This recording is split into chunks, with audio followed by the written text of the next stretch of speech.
Livro Quem tem ouvidos, ouça. A Igreja em Filadélfia, parte 2, Pedro Dong, capítulo 1. Tema desta semana: o surgimento da raiz de degradação na Igreja. Meta de hoje: leitura das páginas 9 a 11. A esfera que levou a Igreja à degradação.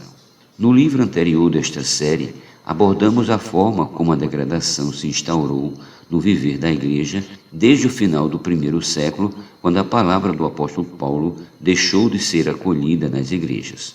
Por fim, no tempo do apóstolo João, que o sucedeu, as igrejas já se encontravam em um estado maior de degradação. Assim, durante seu ministério, João se esforçou para que as igrejas voltassem ao ensinamento saudável e à comunhão da palavra profética e para que fosse restaurada a esfera maravilhosa do viver da igreja que o Senhor estabelecera no 2º capítulo de Atos, quando a igreja foi levantada. Contudo, havia líderes nas igrejas que não respeitavam o ministério de João como canal de Deus que trazia a palavra apostólica para a igreja. Esses rejeitavam todo o seu trabalho, assim como os missionários que ele enviava até suas cidades com o fim de ter comunhão na palavra profética.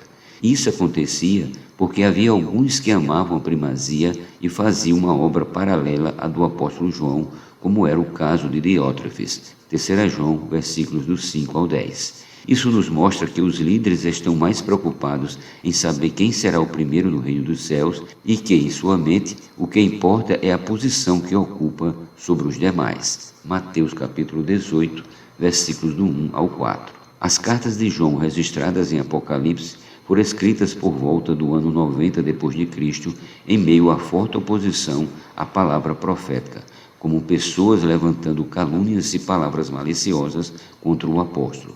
Esse era o ambiente entre as igrejas em que os líderes queriam competir com o apóstolo.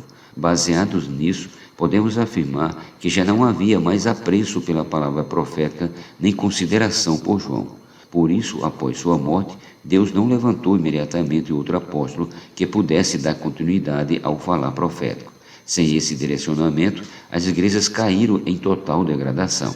Ao ler o final de cada carta que João escreveu às igrejas da Ásia, constatamos que a todas elas há uma advertência que deu origem ao título desta série de livros. Quem tem ouvidos, ouça o que o Espírito diz às igrejas. Devemos atentar-nos ao princípio de que tudo começa pela palavra do ensinamento dos apóstolos. Por isso o Senhor alertou as igrejas que ouvissem o falar do Espírito. O fato de que entre as igrejas já não se ouvia falar do Senhor por meio dos apóstolos foi o que deu início ao cenário de degradação da igreja, sobre o qual continuaremos a falar nesta publicação.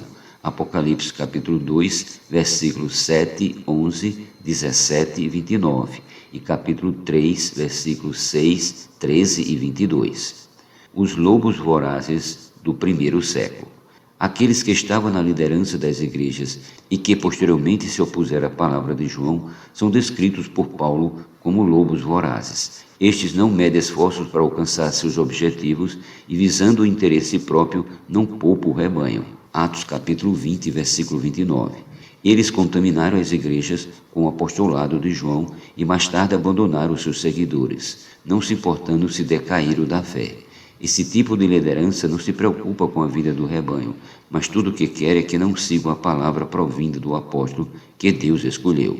O apóstolo Paulo já havia advertido aos presbíteros da igreja em Éfeso, e que dentre vós mesmos se levantarão homens falando coisas pervertidas para arrastar os discípulos atrás deles. Atos capítulo 20, versículo 30. O clima de busca pela primazia na igreja favoreceu aqueles que ambicionavam posição para obter privilégios e poderes sobre outros por interesse pessoal. Esses não trabalham para edificar o corpo de Cristo, nem para trazer o Senhor de volta, mas visam ter sua própria obra.